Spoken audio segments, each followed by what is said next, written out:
I'm gonna have to finish. Oh my God.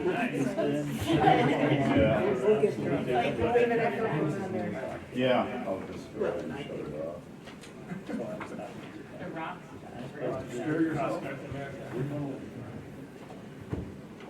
So, I'm glad to see you all here today to hear Madison Myers talking about, you may as well start with when the big one is. I should have made that slide one. Madison is relatively new faculty at Montana State University. She works has worked on volcanoes around. Lots of volcanoes. And she did her doctorate at University of Oregon. And she is like the crystal on rocks person now at Montana State University. So she's really busy. So I'm very glad that she could come and give this talk. And I'm going to stop talking now. Give it over to Cool. All right, well, thank you, Colleen, for organizing and having me today. So, as Colleen mentioned, I have worked on a variety of volcanoes, and one of which for my PhD was actually the Huckleberry Ridge Tuff, which worked out quite nicely when I ended up getting offered the position in Bozeman. So I'm going to share some of the work that we've been doing over the last about 5 years, but I just want to state that a lot of this is due to field work that Colin Wilson has done. So Colin is out of Victoria University in New Zealand. And Sorry, guys, but can you still see? can we not see if it's gone? No? Is there a? No. Yeah, there. Oh, maybe that's too much. Oh, there's good. I'll stand on this side, then they can see me. Yep. I'm Yeah, sorry, but there's that's a. good. Okay, Yeah. cool. Sorry, just for the camera. Yeah, if you can kind of stay in one spot. too. I'll stand in one spot. There you go out of there, you go out of there. Now, Okay. High There's demand. a lot of, there's a lot of demands in the. Yeah. Oh, yeah. Okay, so back to the Huckleberry. So Colin Wilson's done a lot of this field work, and then Elliot Swallow actually did his PhD dissertation on the Huckleberry Ridge Tuff. So we're actually getting a lot of new information about this eruption, which is what I'm hoping to share with you today. So for those of you unfamiliar with the size of these calderas, here we have outlined all three of the caldera-forming eruptions that make up the Yellowstone volcanic field. So the largest and the oldest was the Huckleberry Ridge Tuff that erupted around 2.1 million years ago and formed what is kind of this green outline here. And then the Mesophal's Tuff came out of the Island Park caldera, so this is the smallest of the three caldera-forming eruptions. And then the one that you can see today is the one that formed the Lava Creek Tuff, which is about 1,000 cubic kilometers. So a lot of ground to cover, even though I know a lot of you are mappers. Oh, how interesting. Oh, jeez. Who would know what's happening? Okay. All right, so just to kind of recap that, the arrival of the hotspot in Yellowstone volcanism resulted in 3 major eruptions. The Huckleberry Ridge is currently mapped at around 2,500 cubic kilometers, but a lot of this is extremely unknown because we don't really know the thickness of the intercaldera tuff. And so that's a huge unknown when trying to figure out Aidenbright eruptions. Most of the eruptions within the park kind of alternate between rhyolite and basalt. So these kind of larger caldera-forming eruptions, as well as some rhyolite lava flows, and then you have basaltic lava flows as well. The last eruption, which I think is an important thing to emphasize to people when they ask you about when it's going to erupt again, was about 70,000 years ago, so quite some time ago, and it was a rhyolite lava flow. So when people ask what's the most likely type of eruption to happen in Yellowstone, likely it would also be something like a rhyolitic lava flow. The scale of this, sorry this is so dark, not sure why, but the scale of Yellowstone I think is something that's pretty remarkable, and that the only place I've ever really truly been able to convince myself that I can see a caldera in this system is when you're at Gibbons Falls and you're looking out and it's extremely flat and filled with trees. You can actually get an idea that, okay, this is actually the edge of the caldera. Everywhere else you're kind of just like, am I in a volcano? It's hard to know. But then you drop down the rim and you see Lava Creek for days, it seems like. So this is a nice example for students, at least, of where you can actually envision the caldera system. So just to get us all on the same page, an ignimbrite eruption forms as a result of instability within a rising plume. So if you have a large eruption and it becomes denser than the atmosphere, it then will collapse and go out into these very fast and hot gaseous materials called pyroclastic flows that are made up of things like pumices and rock lithics and mostly kind of ash material. A lot of what I study are things actually that come from the fall deposit, so that actually end up in the atmosphere and fall down. And the reason for this is that they quench rapidly against the atmosphere, allowing things like volatiles or things that diffuse quickly through the crystal system at higher temperatures to quench and preserve information about how they came to the surface, which is really where a lot of my research is focused. You can see examples of these really massive ignimbrites when you're driving through the park. They are really hot within the park, so they kind of look like lava, but really you have these massive sheets of ignimbrite that make up a lot of the cliff formations in the park. Now, the other thing to keep in mind is that this was not just ignimbrite eruptions. There was massive amount of ash that were released during the course of these eruptions. And so for comparison, here's Mount St. Helens, which ash got all the way over into this neck of the woods, which is pretty cool. And the Huckleberry is outlined by this kind of darker gray region here.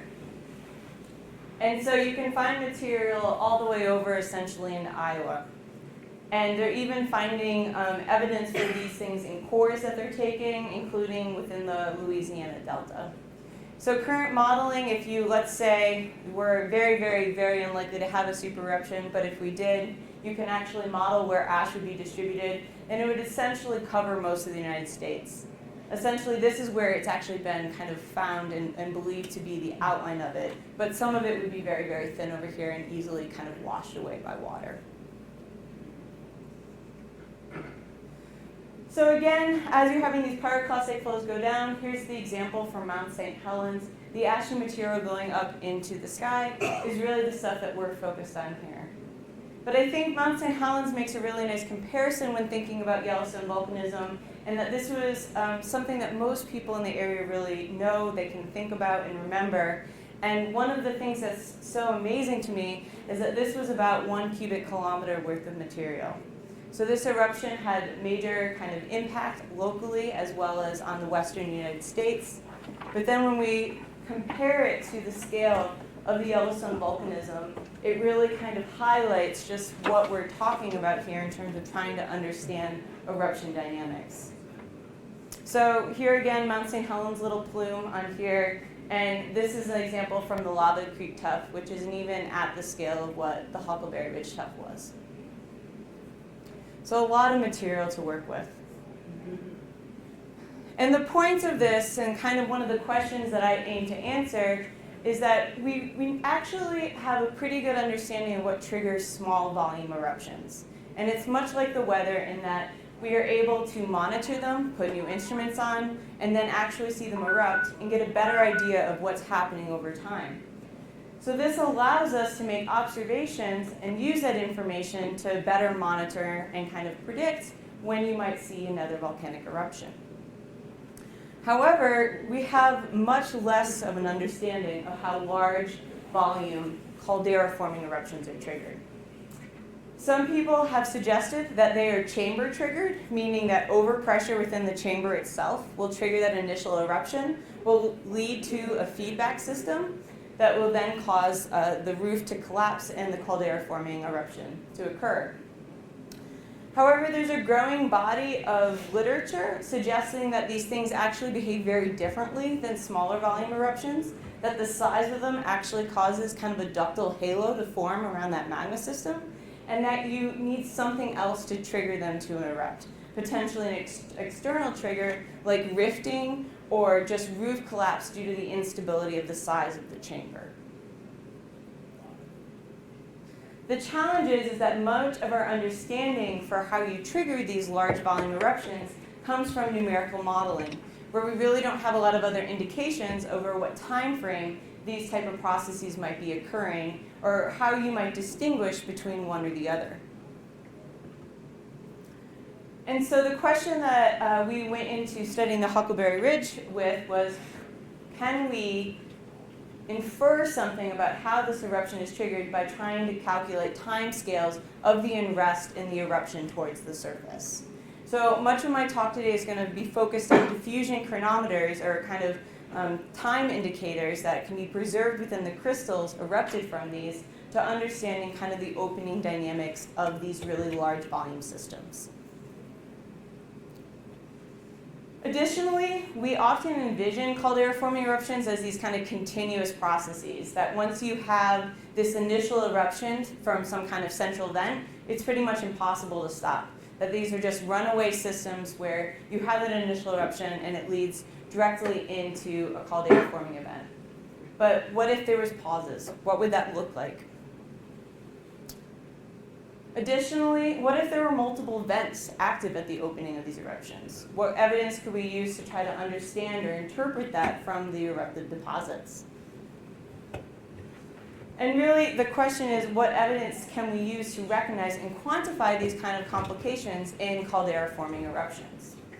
And really what I'm going to show you today is that we're going to use a lot of geochemical tools to try to understand the pre-eruptive configuration of the Huckleberry Ridge tuff and then the timescales of which it opened. So the hypothesis that I approached this project with is that we could use chemistry and volatile gradients, mostly water and CO2. And the reason we use water and CO2 is that these are pressure-dependent volatile species, meaning that they're dissolved in a magma at depth, but as you ascend towards the surface, their solubility within that magma changes. They dissolve into gas bubbles, which is what's driving that eruption, and we can use those as timekeepers of movement in the system. So my talk, I'm mostly going to focus on the Huckleberry Ridge tuff, so the kind of background geology and chemistry of it, and then introduce you to two different methods that we use to try to understand the opening timescales, and then present a lot of Elliott Swallow's work on the configuration of the magmatic body. What are we or what are we learning from these crystals to tell us about how magma is stored underneath Yellowstone, at least for this eruption? And then go into a little bit about monitoring Yellowstone today. So just to kind of organize ourselves, Yellowstone is here. Here's just amazing amount of earthquakes associated kind of in the region, as many of you know. And Yellowstone is the modern day kind of signature of this hot spot that has left a trail of volcanism through the Snake River Plain. The Huckleberry Ridge tuff. So here's the outline of where that ignimbrite deposit went, so the kind of approximate outer limits. And what I was studying was a fall deposit. This is found where the star is on Mount Everts, which is right outside of Mammoth, so you can hike up from the back and get to this beautiful fall deposit. And what's really interesting about this fall deposit is that in the very basal portion of it, there's a lot of evidence to suggest that there was pauses and reworking within the material as it was being deposited. So you see evidence for rain and wind interactions in this basal portion, as well as several graded beds, suggesting that you had stop-start behavior at the beginning that then led up to a much more continuous deposit at the top portion. And so this kind of brought Colin to the question, well, what does this suggest about one of the largest eruptions on Earth, its starting history? And how would we then use this information to monitor current day caldera systems? For those of you that have studied in Yellowstone at all, the Huckleberry Ridge is actually broken up into 3 different members, and this was done by Christensen's mapping work in the 70s. And at the time, he proposed that these were all one cooling unit, that essentially A came out, then B came out, then C came out, and that this was in a continuous process. But what we're learning from fieldwork, and that Colin has put together after about 15 or 20 years of fieldwork, suggests that it's much more complicated than that. There's actually evidence for cooling breaks, there's evidence for rheomorphism between these things, suggesting that even though A and B may have been close together, that there may have been a pause in the order of weeks to months, where there was actually cooling, significant cooling that occurred in A before B was in place. And then C is thought to represent months of time break, where there's several degrees of evidence to suggest that when sea came in, there was even a tectonic event that happened and deformed rock that had been placed in these before sea was even put in. So just to kind of emphasize that I think that the Huckleberry Ridge Tuff is suggesting that these kind of large-scale eruptions can happen over a much longer periods of time than what we previously kind of thought of. And it'd be interesting to see if something similar could be observed in the Lava Creek Tuff. Okay, so I spend a lot of time looking at these, which are called melt inclusions. And so they're little blobs of melt that get trapped in crystals during kind of crystal anomalous growth and preserve information on the magma in which that crystal grew in. So you can use these in different phases or in one phase to try to understand how the chemistry of your melt changes over time. And so an example of this, this is an olivine crystal. And so you can see that during rapid growth, olivine actually grows really quickly around its edges, and that even traps some of that melt within it. So it's kind of like a hug, a crystal hug, where it's capturing some of the melt and the surroundings. And so the melt that may have been captured here could be different than the melt that was captured out there. You also notice here that some of these haven't been closed off. And so that's what we're referring to as a reentrant or an embayment. And the thing that's kind of powerful about those is that they can remain in continued diffusive re-equilibration with the surroundings and record changes that are occurring that melt inclusion is no longer feeling. So the two methods that I'm going to present today involve largely water diffusion, but also CO2. And so even though these melt inclusions are isolated from the surroundings, hydrogen can still diffuse through the crystal lattice. And this is something people have noted for a long time that have worked in in lower temperature kind of hydrothermal systems as well. So this type of diffusion can occur on the order of days.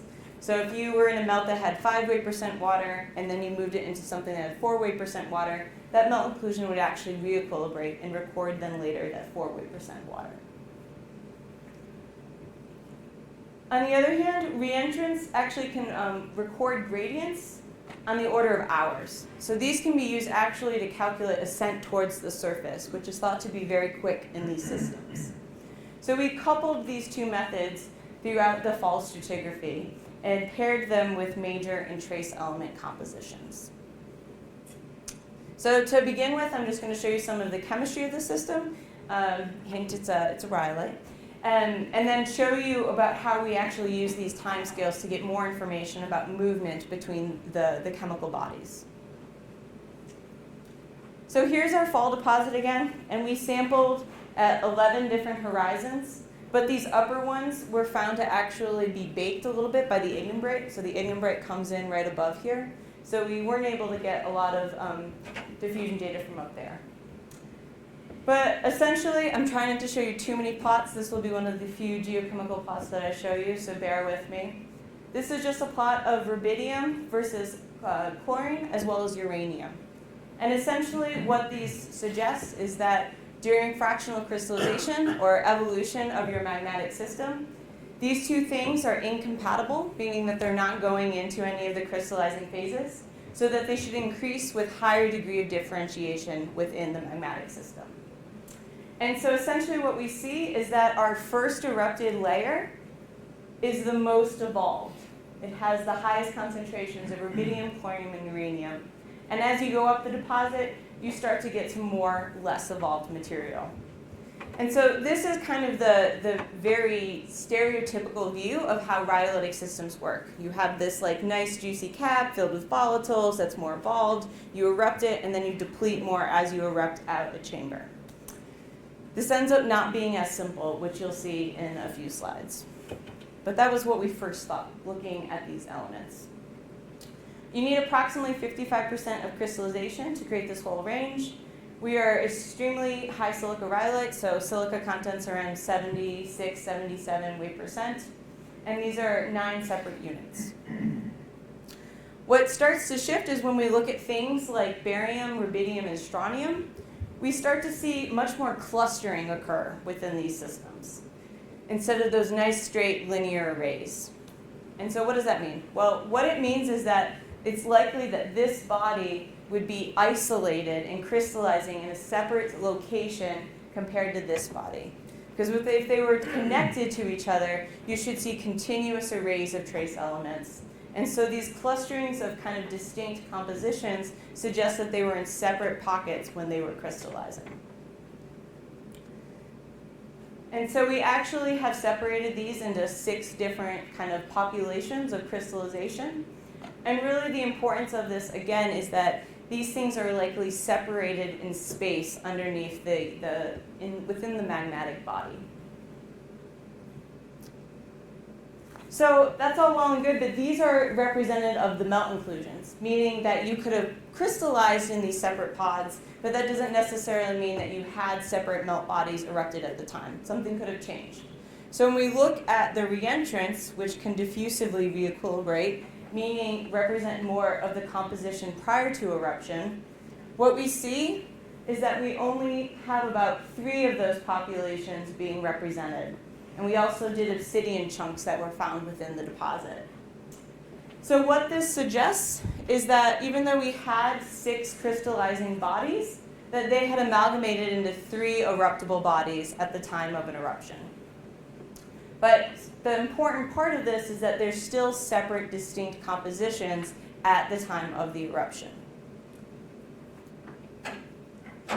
And so if we look at this in terms of pie diagrams, lots of pie diagrams, so starting from the very basal unit and going all the way up, we see that there is some kind of systematics to this, where, even though these colors are very hard to read on this, you'll have to trust me that this is a composition of purple that then goes to this kind of green color, that then goes to what appears to look like dark green or black. And so that we have this systematic kind of tapping of these different compositions. And the thing that's remarkable is that these are glass shards as well, and no 2 compositions are represented within the same glass shard. So the importance of that no shard having a mixed composition is that it suggests separate vents, that these things were actually vented from separate areas because there's no mixing of these final separate compositions. And so that caused me to draw this silly cartoon where, where we actually have what we think are 3 separate compositions that you have that first one come out, there's overlap, this one is then never seen again, then you have this new one pop up here that then becomes dominant as we go. And so we envision the kind of opening of this eruption to be tapping different pods of material, potentially along maybe a dike system, because again, this Tuff deposit I didn't mention is thought to be about 50 cubic kilometers worth of material. So a huge amount of material being erupted out of this system. So the only way to kind of get that much material to the surface quickly is to have a really big vent system. But the idea is that we're seeing different units being tapped, sometimes simultaneously, maybe some mixing within the plume, but no mixing within the glass. So again, suggesting separate vents feeding these systems. Okay. So here's some more geochemical pods, but probably the last ones. These pods look very different. All right, so this is rubidium again, but now we're plotting it versus water and lithium. And so water and lithium both are things that can diffuse through a quartz lattice on timescales of hours to minutes. With lithium, it's quite quickly. And so what this relationship suggested to us is that there was something happening post-entrapment to these melt inclusions where water was moving out of the lattice and lithium was moving into the lattice and out of the lattice. So lithium's behavior within a rhyolite is very complicated, and we don't understand it fully, so we can't really use it to understand anything about what was happening within the system. But water we understand really well. And essentially you don't get lower water concentrations until you start to get to lower pressures, because it needs to exsolve into a gas phase. And so we're going to use our relationship here with water to try to calculate time. So in order to do that, here's another way of plotting this data. So this is water concentration versus CO2. And you can measure this using an FTIR, which we purchased at Montana State. And the nice thing about water CO2 is that they're pressure dependent, meaning that you can restore where they were at depth during their entrapment. So each one of these represents a single melt inclusion. And what I wanted to emphasize here is that this is an extremely wide range of water concentrations. This has really never been seen in any other rhyolitic system. For instance, this box here represents the Bishop Tuff from California. This is about the range of the water concentrations that we see in that system. So this was extremely surprising to us, and so took a very long time to understand what this could possibly represent within the system. And so what we think has happened here is that diffusive loss of hydrogen has occurred due to slow ascent towards the surface, meaning that some of these quartz grains are spending a long time experiencing a low water concentration melt. And the only way to do that is to be closer to the surface. What that looks like in another silly cartoon is that if you have one of these dikes or vents hitting into a magmatic system, this material might slowly be coming towards the surface, especially in a system where maybe you were feeding a dome eruption or a lava flow. And the longer you spend within the conduit, especially at shallower depths, the more water loss you're going to have experienced in that quartz grain. So what we did was use a kind of one-dimensional, actually this is a 3D. This is a 3D model of trying to figure out how much time it takes for a melt inclusion at some starting concentration to go to the concentration that we measured in it, to figure out how much time did this grain spend within the conduit system. So you need to have an idea of what your initial water is and what your external water is. And to do that, what we did was just restored up to the line of the highest concentration in this. So again, this is rubidium versus water. And so during fractional crystallization, both of these concentrations are incompatible within the system, unless you have a volatile phase, and then water will go into the volatile phase. But the idea is that these are both going to enrich together during fractional crystallization. So what that means is that all of these melt inclusions should fall along this line. And anything that it falls below this line is thought to have experienced diffusive loss to the surrounding melt. So we restore these concentrations up to this line in order to figure out what the initial water content was of this material. And when we do that, we start to see that things cluster. So by color, so you can see that many of these are starting to go into a similar area. And these, again, represent similar storage depths within the system. So to add time to this, here's just a plot of my stratigraphy again versus water concentration. And what we can see is that we have that range of water concentrations being represented throughout the whole fall deposit. This is where the starting restored water concentrations are thought to be. And this would be the example of where the external water concentration would be, a low example. And these lines tell you how much time it would take to get to that water concentration. And so what we can see here is that most of these require about 12 hours to 5 days at lower water concentrations in order to get to their measured concentration. And so, what this suggests is that this material is rising very slowly to the surface. And so the best analog that we could come up with actually comes again from Mount St. Helens.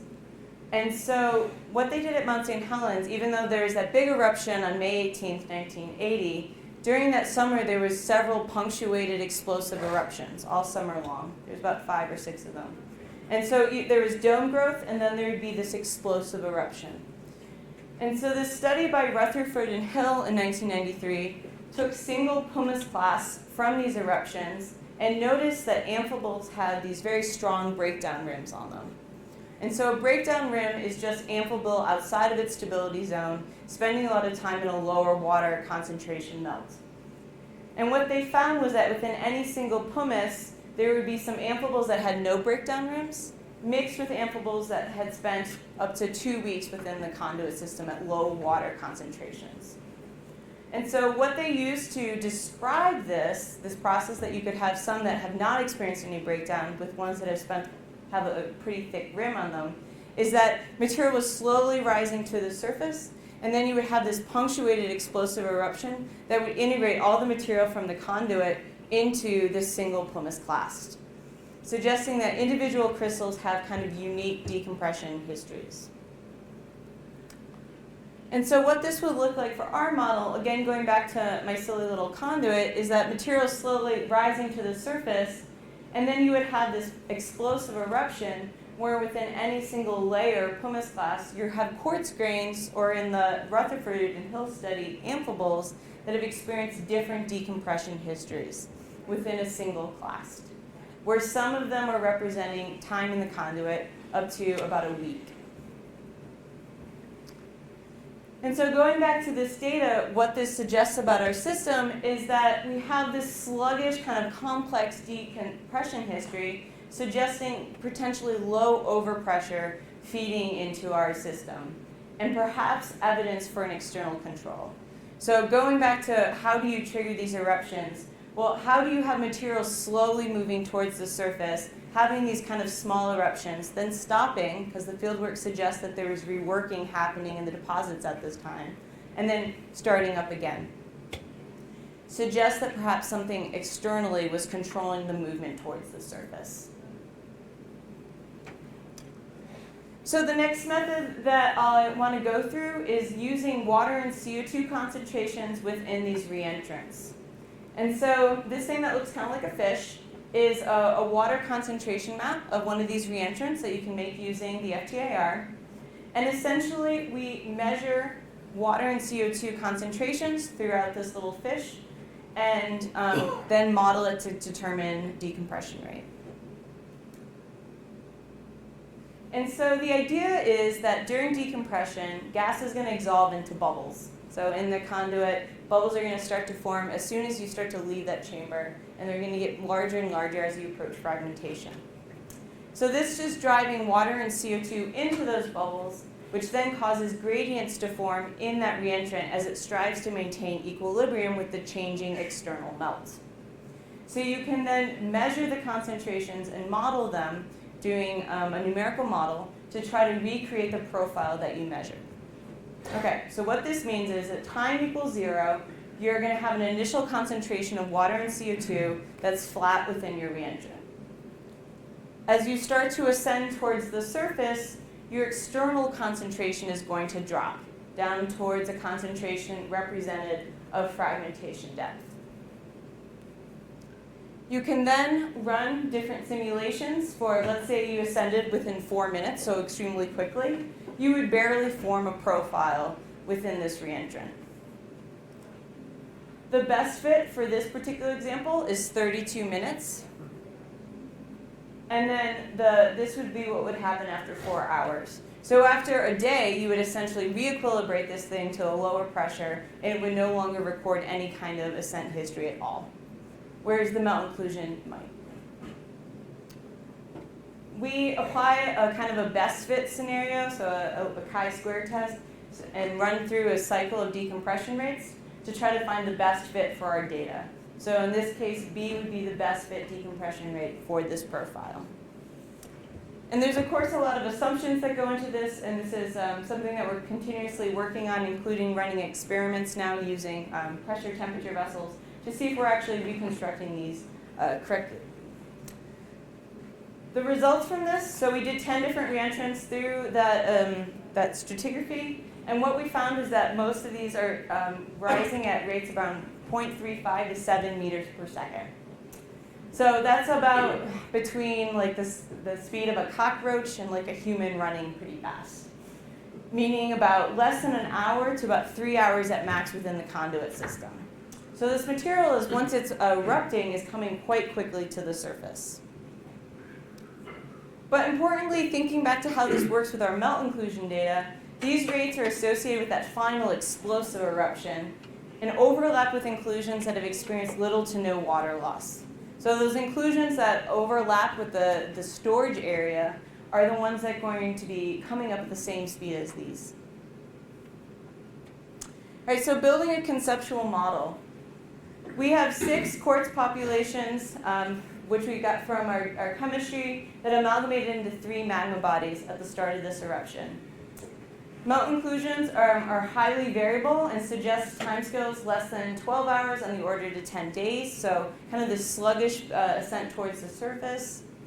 And then those punctuated eruptions are recorded in reentrance as those volatile gradients that form, suggesting those final eruptions were coming up in about 1 to 3 hours. These slow ascent rates are very similar to those Mount St. Helens summer eruptions, suggesting potentially low overpressure feeding these systems. And such behavior, kind of putting this all together, that you have multiple vents that are active, that they're kind of erupting and then shutting off, and that these things are ascending over timescales of several days, suggests that you don't have very strong overpressure feeding your magma into its conduit system, and potentially suggests an external control triggering this eruption.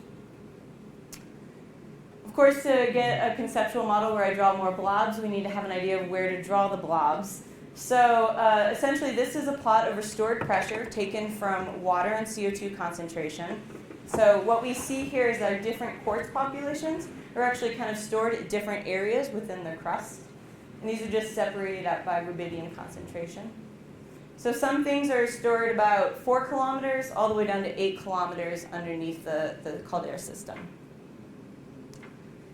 And because we have several faults that intersect the Yellowstone system, we kind of have called upon like a larger scale fault or dike system to intersect kind of a complicated magmatic system and feeding these multiple vent eruptions at the very onset of this system.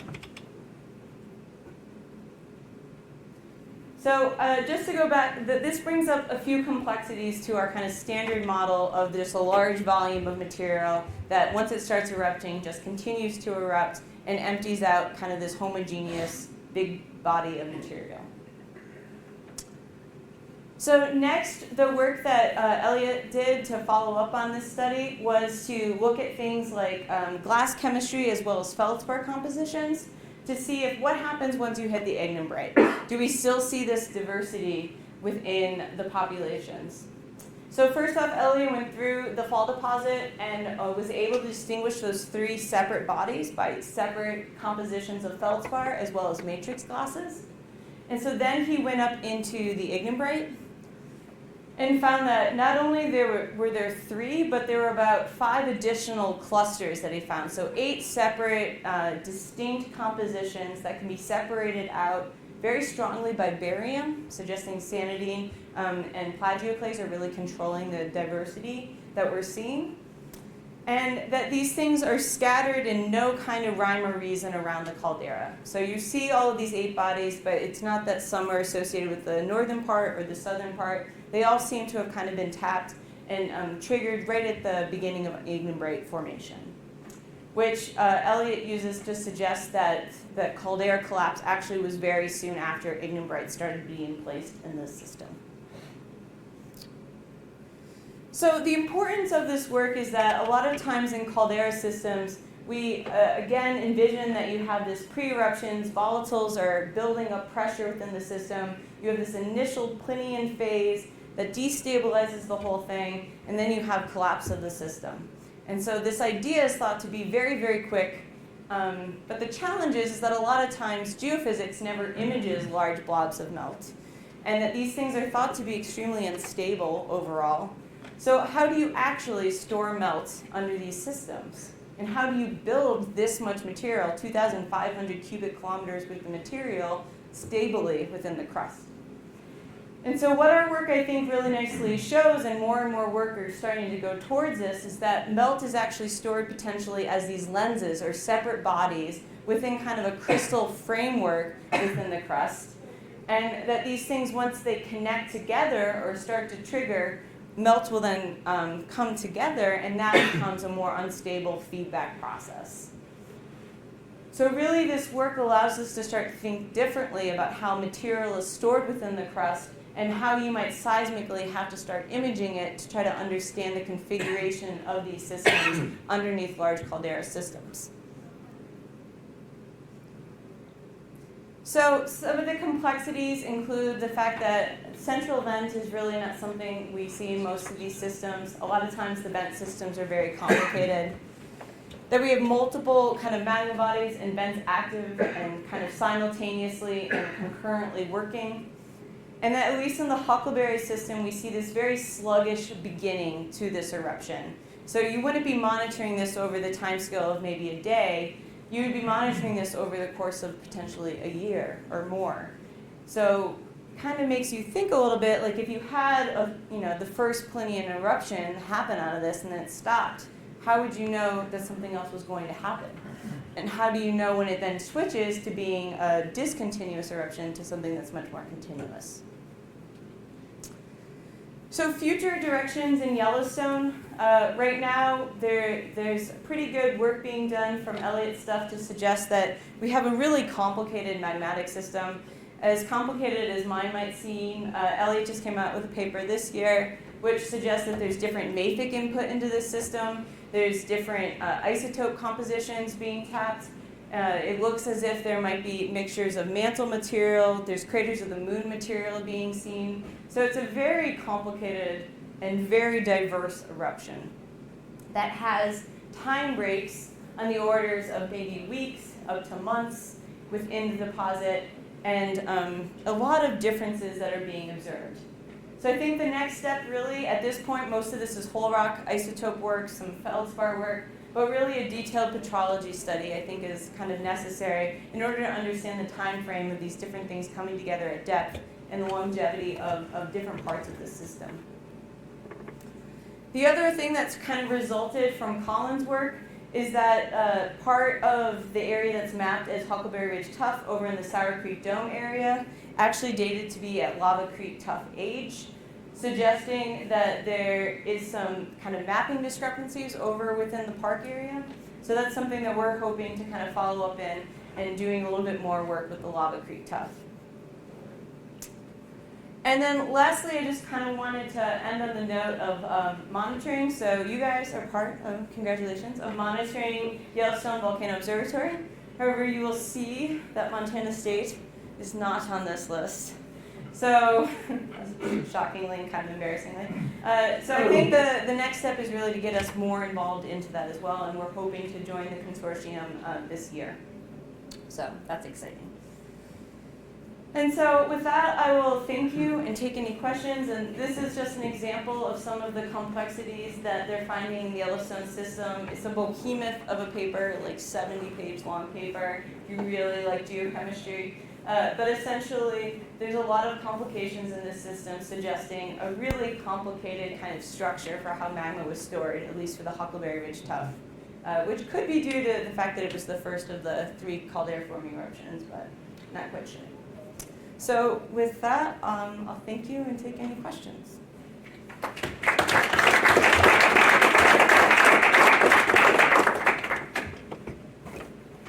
What's FTIR? Fourier transform infrared spectrometry. Oh, It's okay. wordy. So essentially what it is a way to measure water, carbon, nitrogen, oxygen bonding. So it's like bonding energy. And so it's measured on absorption, on how much those bonds, if they're present, are going to absorb infrared light. It's kind of similar to the Raman, if you've heard of the Raman at all.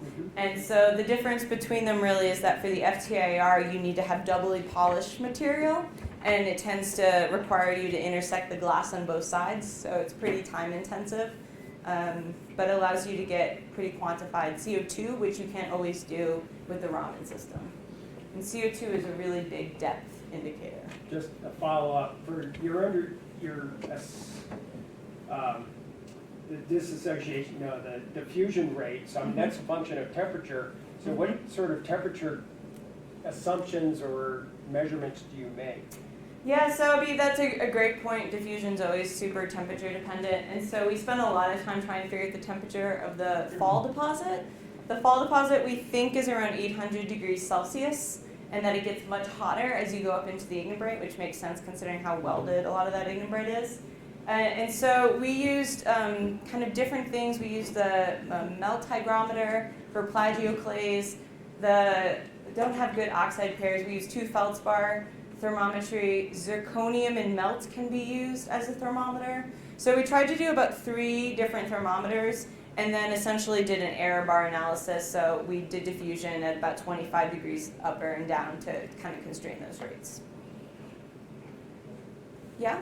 What are examples of external controls? It's a great question. So one good example of it is actually the Oronui system in New Zealand, where they have evidence for a lateral injection of a magma body along a rift zone.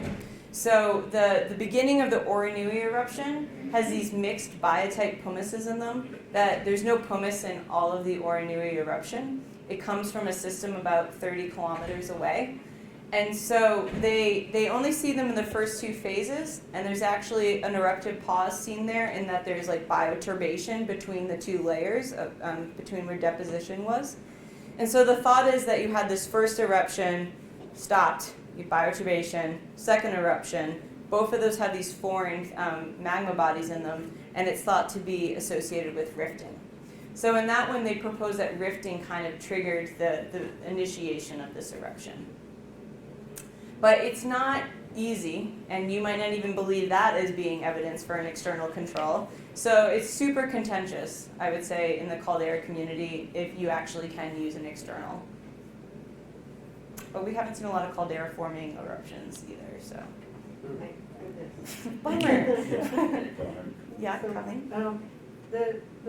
This model is kind of plum pudding sponge cake kind of Yeah, I call it the tiramisu model. the tiramisu model. But this is a very high silica magma, which is Mhm. going to be very, very viscous. Mhm. And so you're going to have much slower movement Mm-hmm. of the magma through narrower conduits. So that, Yeah, you know, just it's true. hard to imagine It like something that's bursting. fast. Yeah. Yeah, no, I mean, actually, a lot of the rates that we're getting from reentrants, so when I first did this study, this was the first time reentrants had been used really in silicic systems. And since then, I've done them on like 5 other systems, and they're all right around the same. So there does seem to be kind of a limit of how quickly silicic magma can rise to the surface, which makes sense because of its viscosity. But essentially, the Bishop Tuff is the example that we use. So my work, I did this in the Bishop and the Oronui, which is why I'm using these examples now. But the Oronui we thought was externally triggered. The Bishop is thought to be an eruption that took 6 days to occur. There's no breaks observed. It's like a reverse deposit leading right into ignimbrite flow. And if you do kind of just the math of how long it takes that much material to come out, the eruption's thought to take about 6 days, you know, plus or minus however much you trust field geologists. But essentially, the Huckleberry, we didn't know what was happening. So the evidence that we see in the Huckleberry was somewhere in between. There was not a lot of evidence, and so that's why we were trying to quantify these timescales to see if there's differences. And the reentrance, the ascent rates that are this final eruption, seem to be consistent in all of them. But the water loss from the melt inclusions, as you remember, the Bishop was like really narrow over here.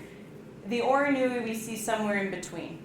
So we are suggesting that water loss from melt inclusions might be a way of at least saying sluggish beginnings, where the Bishop, it seems like that doesn't happen in that system.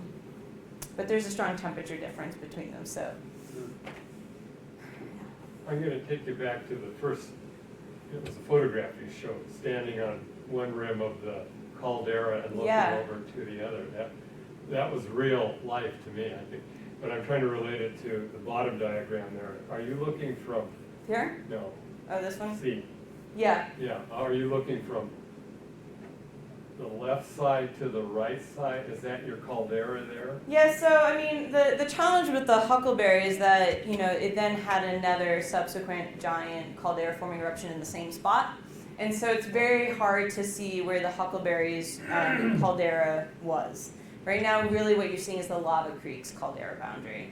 I mean, I think many would argue that if the national park would let us drill a big hole into it, then we'd probably learn a lot about the caldera system as well as the intercaldera thickness. But right now, I don't think there's any place for me particularly that I've been like, that's the Huckleberry's rim. I can see the Lava Creek, but the Huckleberry less so. If you go down to Mount Sheridan, Huckleberry C member is thought to have actually erupted in a slightly different place than A. and it seems to be closer to Mount Sheridan, which is in the south part of the park, south kind of east. And when we went there, it looks kind of like a vent system. Well, you nicely answered my question. Cool. Done. Where's the type locality, where is Huckleberry Ridge? Where, I mean, is that? Huckleberry Idaho? Ridge is not a great type locality, but it does have all 3 units, and it's on Huckleberry Ridge. It's on Huckleberry. I mean, it's over on the east side of the park, north of Mount Sheridan, kind of in that region. You can go there and see. There's not a great fall deposit for A, but there's actually a great fall deposit for C there. But yeah, you can see all 3 members in that locality. But it's not, honestly, a lot of the places to see the best ones are down kind of near like Riri Reservoir in Idaho. You get some really nice information about the Huckleberry down near Idaho Falls. Which reservoir did you say? It's called Riri. It's near, Ryrie Reservoir. yeah, Ryrie. Ryrie. Yeah, Ryrie Reservoir has all 3 members there, and it's a really nice locality. Yeah, okay. Yeah. Should we let it go? Everyone's like, beer, beer, beer. No. They wanna let it go. Thank you. Okay, thank you.